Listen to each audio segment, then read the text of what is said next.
శ్రీకృష్ణుడు భక్తుడైన అర్జునకు అనర్చిన ఉపదేశమే గీతా సారాంశము. అర్జునుడు కురుక్షేత్ర యుద్ధంలో ఉభయ సైన్యాల గల గురువులను తండ్రులను సోదరులను చూసి హృదయం ద్రవించి ఇలా అన్నారు.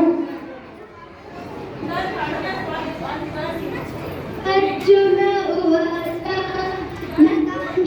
విజయం కృష్ణ నచ రాజ్యం సుఖాని చ కిం న రాజ్యేన గోవింద కిం జీవితేన.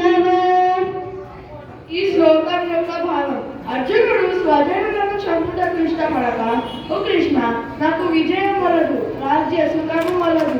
గోవింద, రాజ్యం వలన గాని భోగము వలన గాని జీవితం వలన గాని ఏమి ప్రయోజనం అని అడిగాను.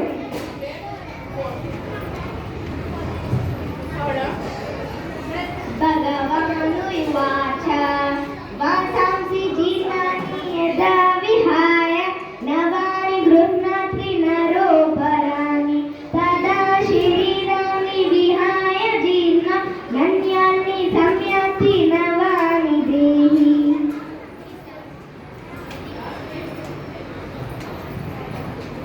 ఈ శ్లోకం యొక్క భావం: మనుషుడు ఎట్లు చినిగిన వస్త్రమును వదిలి నూతన వస్త్రమును ధరించునో అట్లే ఆత్మ జీర్ణమైన శరీరమును వదిలి క్రొత్త శరీరమును ధరించుచున్నది.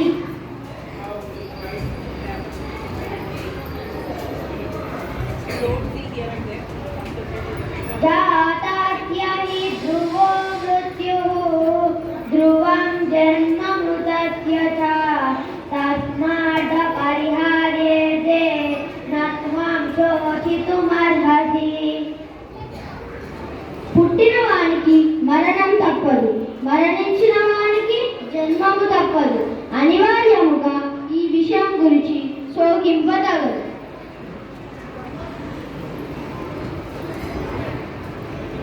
క్రోధాద్భవతి సమ్మోహః, సమ్మోహాత్ స్మృతి విభ్రమః, స్మృతిభ్రంశాత్ బుద్ధినాశో, బుద్ధినాశాత్ ప్రణశ్యతి.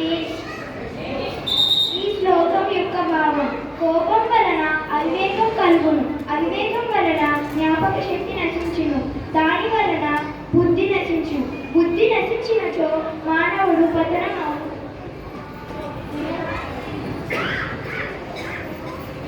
శ్రద్ధావాన్ లభతే జ్ఞానం తత్పరః సంయతేంద్రియః జ్ఞానం లబ్ధ్వా పరాం శాంతిం అచిరేణాధిగచ్చతి. శ్రద్ధ ఇంద్రియ నిగ్రహం కలిగిన వాడు జ్ఞానమును పొందుటకు సమర్థుడు. అట్టి జ్ఞాని ఉత్కృష్టమైన మోక్షమును పొందును. అనన్యా చింతయంతో మాం ఏ జనా పర్యుపాసతే ఏషాం నిత్యాభియుక్తానాం యోగక్షేమం వహామ్యహం. ఈ శ్లోకం యొక్క భావం: ఏ మానవుడు సర్వకాల సర్వావస్థలయందు నన్నే ధ్యానించుచుండునో అట్టివారి యోగక్షేమములు నేనే వహించుచున్నాను.